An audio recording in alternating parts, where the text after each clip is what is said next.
एक दिन डॉक्टर के पास से लौटते हुए लड़की कार चला रही थी और पास में उसके पिताजी बैठे थे।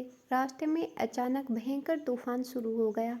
लड़की ने पिता से पूछा, क्या किया जाए? कुछ देर के लिए कार रोक लेते हैं। मगर पिता ने जवाब दिया, कार चलाते रहो। उसने ऐसा ही किया। तूफान में कार चलाना बहुत मुश्किल हो रहा था और तूफान भी अपना विकराल रूप लेता जा रहा था।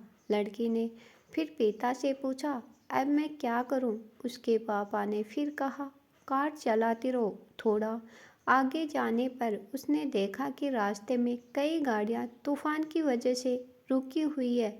लड़की ने फिर अपने पिता से कहा, मुझे नहीं लगता इस तूफान में ड्राइविंग करना सही रहेगा। मुझे कुछ भी नहीं दिख रहा है।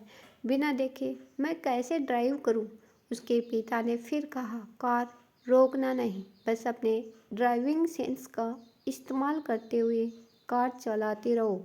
अब तूफान बहुत ही भयंकर रूप ले चुका था, मगर उसने कार चलाना नहीं रोका और अचानक ही उसने देखा कि कुछ साफ दिखने लगा है।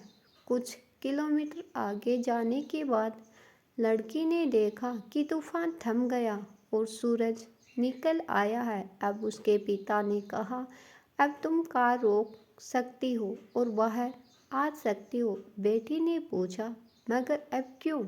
पिता ने कहा, जब तुम बाहर आओगी तो देखोगी कि जो रास्ते में रुक गए थे वो अभी भी तूफान में फंसे हुए हैं।